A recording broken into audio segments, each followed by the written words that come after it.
پرانے وقتوں کی بات ہے کہ جب کابل کے شہر میں دو غریب آدمی رہا کرتے تھے۔ ان کی زندگی بہت مشکل تھی اور غربت نے انہیں بے حال کر دیا تھا۔ وہ سارا دن کابل کی تنگ گلیوں اور بازاروں میں اس امید میں گھومتے رہتے کہ شاید کوئی اللہ کا نیک بندہ انہیں کچھ کھانے کو دے دے۔ ایک دن وہ دونوں کابل کی گلیوں میں گھومتے پھرتے اپنی قسمت پر رو رہے تھے۔ ایک نے دوسرے سے کہا کہ اب اس شہر میں ہمارے لیے کچھ باقی نہیں رہا۔ یہاں کامیابی کے تمام دروازے ہم پر بند ہو چکے ہیں۔ ہمیں اب یہاں سے نکلنا چاہیے اور کسی ایسی جگہ جانا چاہیے جہاں ہماری قسمت بدل سکے۔ فاقوں نے ہمارا حال برا کر دیا ہے اور اب یہاں مزید ٹھہرنا ہمارے لیے بالکل فضول ہے۔ دوسرے دوست نے پوچھا کہ آخر ہم کہاں جائیں گے؟ پہلے نے مشورہ دیا کہ ہمیں غزنی جانا چاہیے۔ ہم نے سنا ہے کہ وہاں کا بادشاہ سلطان محمود غزنوی بہت نیک اور رحم دل انسان ہے۔ وہ اللہ سے ڈرتا ہے اور غریبوں کی مدد کرتا ہے۔ ہمیں وہاں جا کر سلطان سے ملنا چاہیے اور اسے اپنی غربت کی کہانی سنانی چاہیے۔ مجھے پورا یقین ہے کہ وہ ہمیں کبھی خالی ہاتھ نہیں بھیجے گا۔ دوسرے دوست کو یہ مشورہ بہت پسند آیا۔ اس نے کہا کہ تم ٹھیک کہہ رہے ہو، ہمیں صبح سویرے ہی غزنی کے لیے نکل جانا چاہیے۔ اگلی صبح جب سورج نکلا تو وہ دونوں اپنا تھوڑا سا سامان لے کر کابل سے روانہ ہو گئے۔ ان کا سفر بہت طویل تھا اور راستہ بھی مشکل تھا، لیکن ان کے دلوں میں ایک امید تھی کہ سلطان ان کی زندگی بدل دے گا اور تمام پریشانیاں ختم ہو جائیں گی۔ سفر کے دوران وہ گھنے جنگلوں، تپتے ہوئے صحراؤں اور بڑے میدانوں سے گزرے۔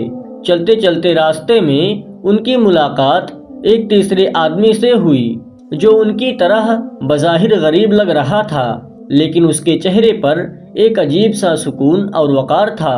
وہ شخص بہت نیک اور صالح تھا اور خاموشی سے اپنا سفر کر رہا تھا۔ ان دونوں نے اسے سلام کیا اور وہ تینوں اب ایک ساتھ چلنے لگے۔ اس نیک شخص نے ان دونوں سے پوچھا کہ اے بھائیوں، تم کہاں جا رہے ہو؟ وہ کون سی چیز ہے جس نے تمہیں اس مشکل سفر پر مجبور کیا ہے؟ تم کس کے دربار میں اپنی مرادیں لے کر جا رہے ہو؟ کابل کے ان دونوں آدمیوں نے جواب دیا کہ ہماری قسمت کا ستارہ گردش میں ہے اور کابل میں ہمیں کچھ حاصل نہیں ہوا۔ اب ہم سلطان محمود غزنوی کے پاس اپنی فریاد لے کر جا رہے ہیں۔ انہوں نے مزید کہا کہ ہم نے سنا ہے کہ سلطان کے محل کے دروازے ضرورت مندوں کے لیے ہمیشہ کھلے رہتے ہیں، وہ کسی کو بھی مایوس نہیں لوٹاتا۔ پھر ان دونوں نے اس نیک شخص سے پوچھا کہ بھائی، آپ کس مقصد کے لیے سفر کر رہے ہیں؟ آپ کو کیا پریشانی ہے؟ اس نیک آدمی نے مسکرا کر جواب دیا کہ میں کبھی بہت امیر تھا، لیکن اب میرے پاس نہ مال رہا اور نہ جائیداد بچی ہے۔ اس نیک آدمی نے کہا کہ میں اچھے دنوں کی تلاش میں نکلا ہوں، لیکن مجھے سلطان محمود غزنوی سے کوئی امید نہیں ہے۔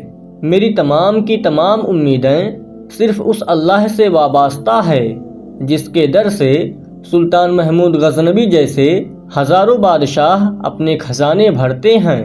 بادشاہ تو صرف اللہ کے محتاج ہوتے ہیں، اسی لیے میں صرف اسی کے سامنے اپنا ہاتھ پھیلاتا ہوں۔ یہ سن کر وہ دونوں حیران ہوئے، لیکن تینوں نے اپنا سفر جاری رکھا۔ وہ تینوں مل کر سفر کرتے رہے، یہاں تک کہ وہ غزنی شہر پہنچ گئے۔ شہر پہنچتے ہی شام ہو گئی اور وہ سب بہت تھک چکے تھے۔ انہیں وہاں ایک پرانی ویران جگہ ملی جس کی چھت گری ہوئی تھی۔ انہوں نے فیصلہ کیا کہ وہ آج کی رات اس کھنڈہر میں گزاریں گے۔ پھر وہ تینوں وہاں بیٹھ کر باتیں کرنے لگے اور اپنی زندگی کے حالات ایک دوسرے کو سنانے لگے تاکہ کچھ وقت کٹ سکے۔ اسی رات سلطان محمود غزنوی بھی بھیس بدل کر اپنے ساتھیوں کے ساتھ شہر کی گلیوں کا چکر لگا رہا تھا۔ سلطان اکثر رات کو رعایا کا حال جاننے کے لیے نکلا کرتا تھا۔ چلتے چلتے وہ اسی کھنڈہر کے پاس پہنچا جہاں وہ تینوں مسافر ٹھہرے ہوئے تھے۔ جب سلطان نے اندر سے لوگوں کی باتیں کرنے کی آوازیں سنی تو وہ رک گیا اور تجسس میں اندر داخل ہو کر ان سے سوال کیا۔ سلطان نے بھیس بدلے ہوئے ان مسافروں کے پاس جا کر ان کا حال دریافت کیا۔ کابل کے 2 آدمیوں نے بتایا کہ وہ انتہائی غریب ہیں اور ایک وقت کے کھانے کے لیے بھی پریشان ہیں۔ انہوں نے کہا کہ زندگی ان کے لیے ایک بوجھ بن چکی ہے اور وہ بڑی امیدیں لے کر غزنی شہر آئے ہیں۔ سلطان نے ان کی دکھ بھری داستانیں بڑے غور سے سنی اور پوچھا کہ وہ کیا چاہتے ہیں۔ وہ دونوں تو پہلے ہچکچائے اور پھر بعد میں کہنے لگے کہ ہماری خواہشات اتنی بڑی ہیں کہ ایک عام آدمی انہیں پورا نہیں کر سکتا۔ لیکن سلطان نے اصرار کیا اور کہا کہ اس دنیا میں تمام انسان ایک دوسرے سے جڑے ہوئے ہیں، اسی لیے ایک دوسرے کی مدد کرنی چاہیے۔ آخر کار پہلے آدمی نے ہمت کی اور بتایا کہ وہ کبھی بہت بڑا تاجر تھا مگر دھوکے کی وجہ سے سب کچھ کھو بیٹھا۔ پھر کابل کے دوسرے آدمی نے اپنی عجیب و غریب خواہش بیان کی۔ اس نے کہا کہ وہ کبھی بہت خوش قسمت تھا اور اس کی ایک خوبصورت بیوی تھی جس کی برکت سے گھر میں بہت مال و دولت آتی تھی۔ اس کی وفات کے بعد اس کی قسمت بدل گئی اور وہ محتاج ہو گیا۔ اس آدمی نے سلطان سے بتایا کہ اگر سلطان محمود غزنوی ایک خوبصورت لونڈی دے دے تو اس کی سوئی ہوئی قسمت دوبارہ جاگ جائے گی۔ سلطان نے پھر تیسرے مسافر یعنی اس نیک شخص کی طرف دیکھا جو کونے میں خاموشی سے بیٹھا تھا۔ سلطان نے اس آدمی سے پوچھا کہ تم کچھ کیوں نہیں مانگ رہے ہو؟ کیا تمہاری کوئی خواہش نہیں ہے؟ اس نیک آدمی نے بڑے اطمینان سے جواب دیا کہ میں اپنی تمام ضروریات صرف اپنے رب کے سامنے بیان کرتا ہوں جو تمام خزانوں کا مالک ہے۔ وہی اللہ ہے جو محمود غزنوی جیسے بادشاہوں کو بادشاہت دیتا ہے۔ سلطان کے بار بار پوچھنے کے باوجود وہ نیک آدمی اپنی بات پر قائم رہا۔ اس نے سلطان سے کہا کہ اگر اللہ نے آپ پر اپنا فضل کیا ہے تو آپ میرے لیے بس یہ دعا کریں کہ اللہ مجھ پر بھی اپنا خاص کرم فرمائے۔ وہ نیک آدمی چاہتا تھا کہ اس کا ہر کام اللہ کی مرضی کے مطابق ہو بجائے اس کے کہ وہ دنیاوی مال و دولت کے پیچھے بھاگے۔ اس آدمی کی یہ ساری باتیں سن کر سلطان اس کی عقل پر بہت حیران ہوا۔ اگلی صبح سلطان محمود غزنوی اپنے شاہی دربار میں تخت پر بیٹھا ہوا تھا۔ اس نے فوراً اپنے سپاہیوں کو حکم دیا کہ ان تینوں مسافروں کو حاضر کیا جائے جو رات اس پرانے کھنڈہر میں ٹھہرے ہوئے تھے۔ سپاہی جلدی سے گئے اور انہیں تلاش کر کے دربار میں لے آئے۔ جب وہ تینوں دربار میں داخل ہوئے تو یہ دیکھ کر دنگ رہ گئے کہ تخت پر بیٹھا ہوا بادشاہ وہی شخص تھا۔ وہ مسافر بہت ڈر گئے اور ان کے دل زور زور سے دھڑکنے لگے۔ انہیں ڈر تھا کہ شاید سلطان ان کی باتوں سے ناراض ہو گیا ہو جو انہوں نے رات کو سلطان سے کہی تھی۔ انہوں نے ادب سے سر جھکایا اور خاموشی سے کھڑے ہو گئے۔ سلطان نے مسکرا کر ان کی طرف دیکھا اور کہا کہ اب تم اپنی اپنی خواہشات سب کے سامنے دوبارہ بتاؤ تاکہ میں اپنا وعدہ پورا کر سکوں اور تمہاری مدد کروں۔ کابل کے دونوں آدمیوں نے اپنی وہی خواہشات کو دوبارہ دہرایا جو انہوں نے رات کو سلطان کو بتائی تھی۔ ایک نے بہت سا مال مانگا اور دوسرے نے خوبصورت عورت کی تمنا کی۔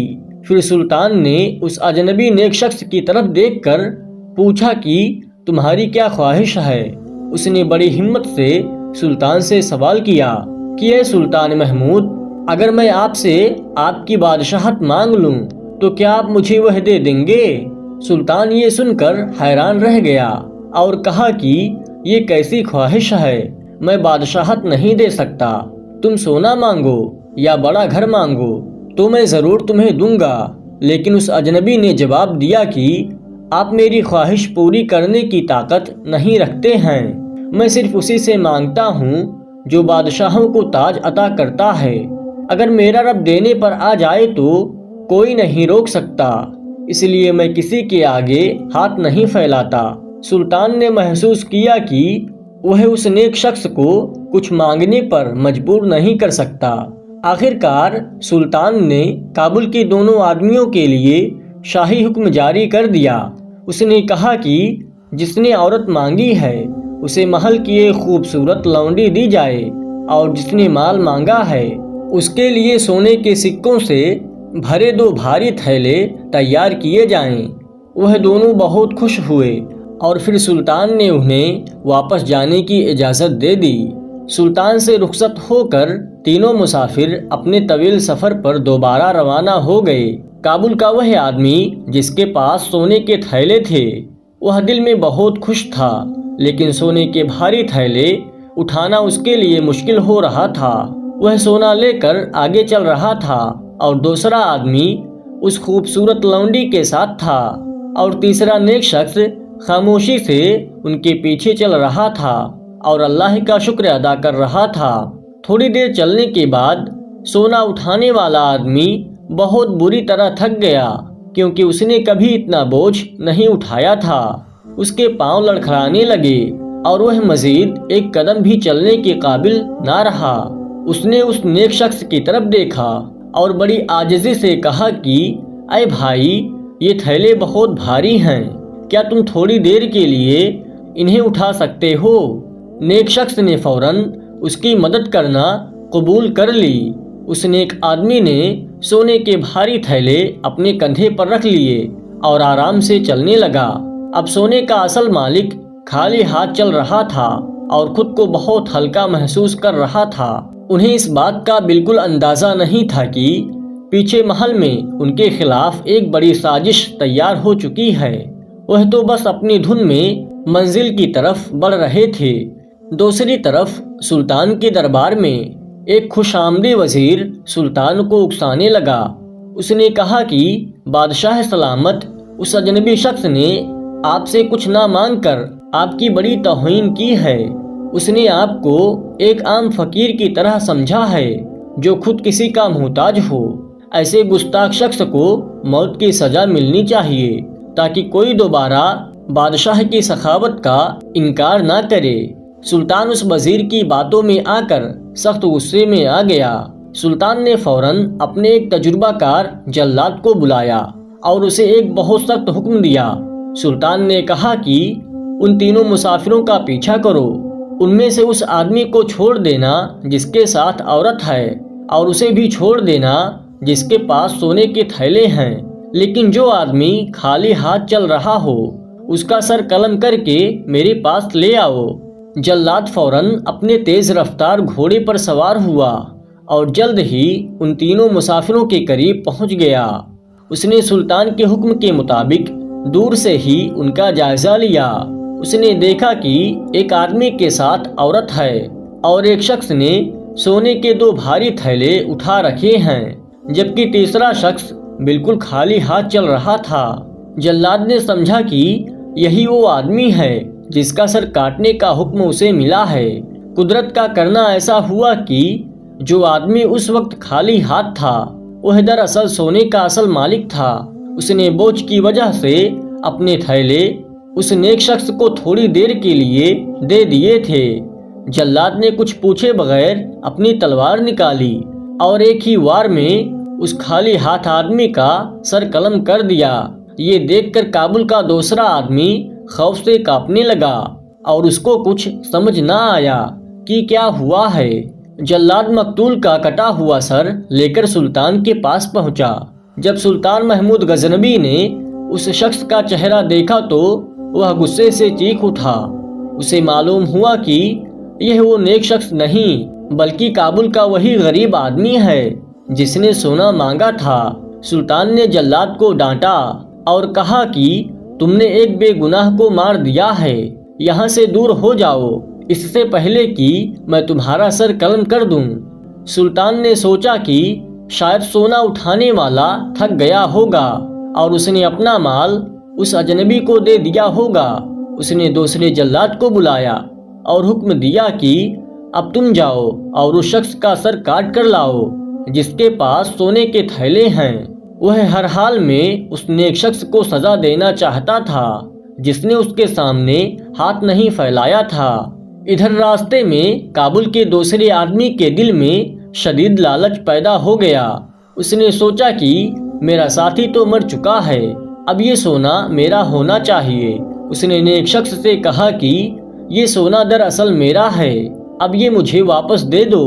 اس نیک انسان کے دل میں دنیا کی کوئی محبت نہیں تھی۔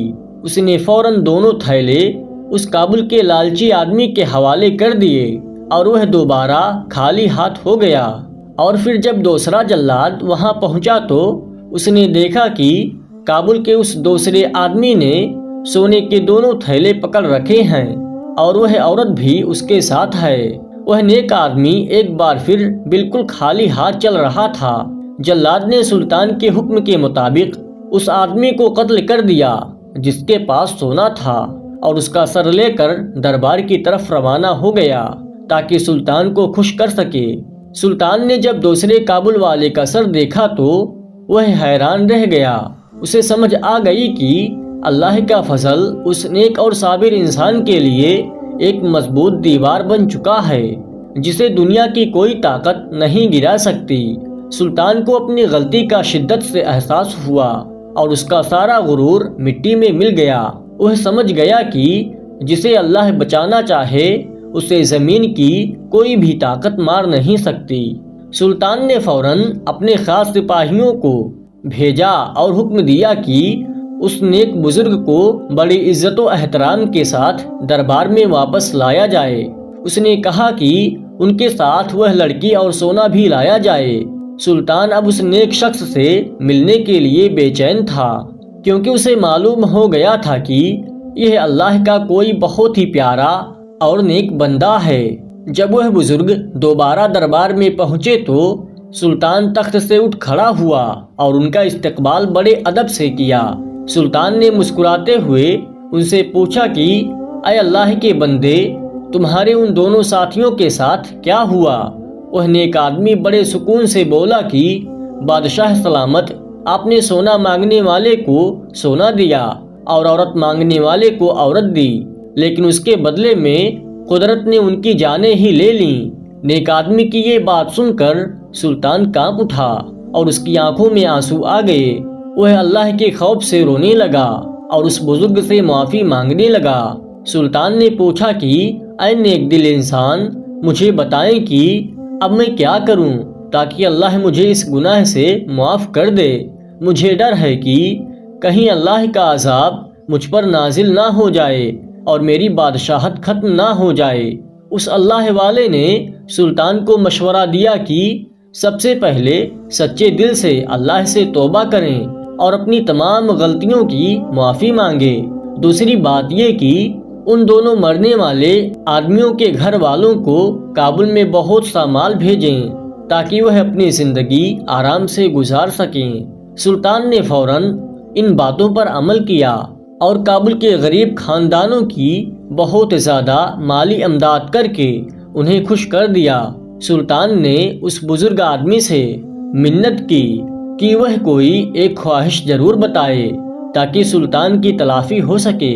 بزرگ نے دیکھا کہ سلطان اب واقعی شرمندہ ہے تو انہوں نے کہا کہ میں سراحی کا کام کرتا ہوں، اگر آپ میرے لیے ایک چھوٹی سی دکان کھول دیں تو میں اپنا کاروبار شروع کر لوں گا۔ سلطان نے فوراً حکم دیا کہ ان کے لیے شہر کی سب سے بہترین دکان اور تمام سامان مہیا کیا جائے۔ پھر سلطان نے بزرگ آدمی کے سامنے 3 شرطیں رکھیں۔ پہلی شرط یہ کہ آپ مجھے معاف کر دیں، دوسری یہ کہ آپ میرے لیے دعا کریں کہ اللہ ان بے گناہ مقتولوں کے معاملے میں میری مغفرت فرمائے، اور تیسری یہ کہ آپ ہر جمعہ کو دربار میں تشریف لایا کریں تاکہ میں آپ سے نیک باتیں سیکھ سکوں۔ اس نیک اور صابر انسان نے سلطان کی یہ تمام باتیں خوشی سے قبول کر لیں اور اس پر عمل کیا۔ پھر اس کے بعد اس بزرگ آدمی نے محنت سے کام شروع کیا اور تھوڑے ہی عرصے میں ان کا کاروبار بہت چمک اٹھا۔ ان کے پاس پھر سے بہت سا مال آ گیا، لیکن انہوں نے اپنا سارا مال غریبوں اور مسکینوں میں بانٹنا شروع کر دیا۔ وہ امیر ہونے کے باوجود کبھی لالچ میں نہیں آئے اور نہ ہی کبھی اللہ کی یاد سے غافل ہوئے۔ ان کا دل ہمیشہ اللہ کی محبت اور اس کے ذکر میں لگا رہا۔ آپ لوگ ہماری یہ کہانی کہاں سے سن رہے ہیں؟ اپنے ملک اور شہر کا نام کمنٹ باکس میں ضرور لکھیں۔ اس کہانی سے ہمیں یہ سبق ملتا ہے کہ رزق صرف اللہ کے ہاتھ میں ہے اور لالچ ہمیشہ انسان کو تباہ کر دیتا ہے۔ سچا توکل انسان کے لیے وہ ڈھال بن جاتا ہے جو اسے ہر مشکل سے بچا لیتا ہے۔ نیک آدمی ہمیشہ مطمئن رہتا ہے کیونکہ اس کا بھروسہ دنیا پر نہیں بلکہ صرف اللہ پر ہوتا ہے۔ اللہ ہمیں بھی سچا اور ایماندار بننے کی توفیق دے، آمین۔ تو دوستوں، یہ تھی کابل کے ان دو آدمیوں کی کہانی۔ امید ہے کہ آپ لوگوں کو یہ کہانی اچھی لگی ہوگی۔ اگر آپ کو یہ کہانی اچھی لگی ہو تو ویڈیو کو لائک کریں اور چینل کو سبسکرائب کرنا نہ بھولیں۔ اب ملتے ہیں کسی اور دوسری نئی کہانی کے ساتھ، تب تک کے لیے اللہ حافظ۔